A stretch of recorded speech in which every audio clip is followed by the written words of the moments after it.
So the first kind of example I'd like to have us run through will be forms of integrals that are going to require integration by parts one single time. So first up, we have the indefinite integral of x times the cosine of x dx. The very first thing that I want to do is give us a reminder of that little 5-letter acronym from the previous video. LIATE stands for logarithmic, inverse trigonometric, algebraic, trigonometric, and exponential. Our first goal is going to be to identify what kinds of functions we have here.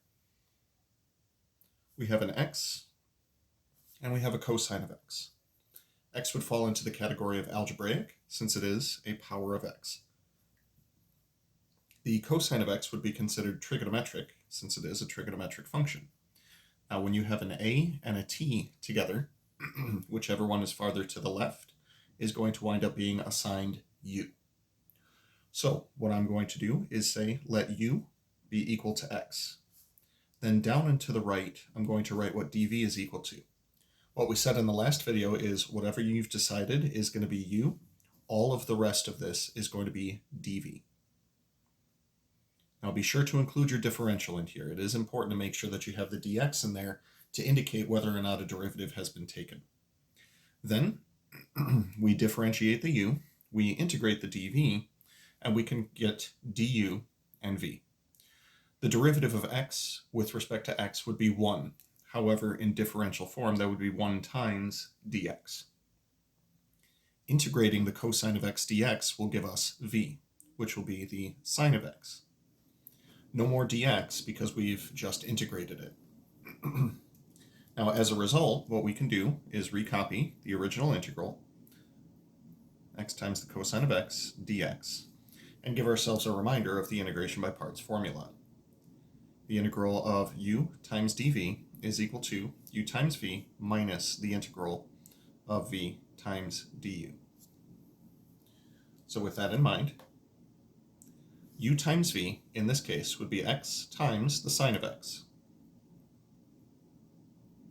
minus the integral of v, which is sine of x, times du, which in this case would be dx. Now again, the integration by parts formula does not complete the integral for us, but it does give us something that is in a more basic form. The integral of sine of x dx would normally be negative cosine of x. Because we already have a negative in front of it, though, we can simply call this x times the sine of x plus the cosine of x. Because our integral is now done, we can include the plus c that is associated with indefinite integrals. Now, anytime you're interested in checking your answer on an integral, you can always differentiate what you get and see if you wind up with x times the cosine of x. Rather than doing that, I'm going to have us move on to our next example. Also, I did it in my head and we totally did it right. It was awesome. So with that in mind, let's take a look at our next example here. We have the indefinite integral of the natural log of x times divided by x squared. I'm actually going to change this so that it looks more like a product of two functions. That'll be x to the negative 2 power times the natural log of x. Now again, because it's a product of two functions, it would make sense for us to at least consider integration by parts. Once again, we'll copy down our hierarchy, LIATE, and let's see what we got. Well, this right here would technically be considered algebraic, as it is a power of x, and natural log of x would be considered a logarithm. So we have an L and we have an A, and according to the hierarchy, L is farther to the left, therefore that is going to wind up being our U. So with that in mind, let's let U be equal to the natural log of x, and down and to the right of it, we'll say dv is equal to everything else that's in here. That'll be x to the negative 2 power times dx. That is everything else that was in there. Then we differentiate u and we integrate dv to get the other two parts that we need. Parts that we need for the integration by parts formula. Derivative of the natural log of x with respect to x will be 1 over x, and in differential form that'll be 1 over x times dx. We can integrate x to the negative 2 power according to the power rule. Power goes up by 1, and we divide by the new power.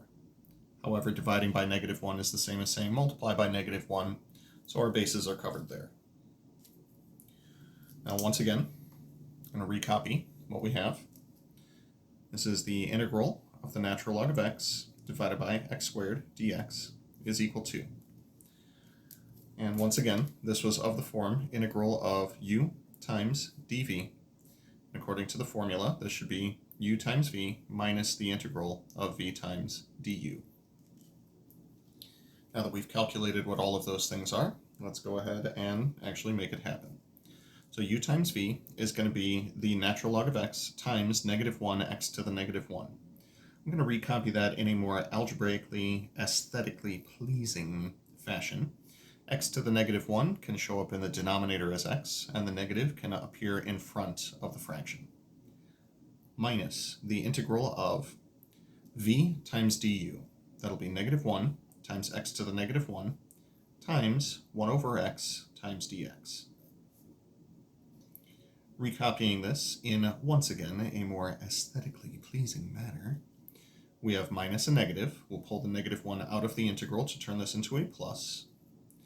Taking x to the -1 times 1 over x will give us x to the -2 power times dx.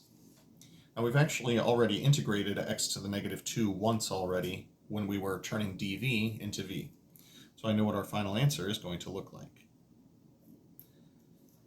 Plus x to the -2 will become minus x to the -1, so we'll call that 1 over x plus a constant. Now if you wanted to turn this into a common denominator or factor out a negative or something else algebraic, please feel free to do so. Otherwise, we are all set with this problem. Now, one more example I wanted to run through of applying the integration by parts formula one single time. Here we have the indefinite integral of x times e to the -2x dx.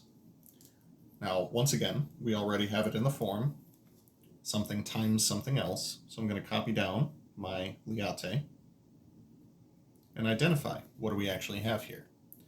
X would be considered algebraic since it is a power of x, and e to the -2x would be considered exponential because we see the x's in the exponent. That would give us an algebraic and an exponential.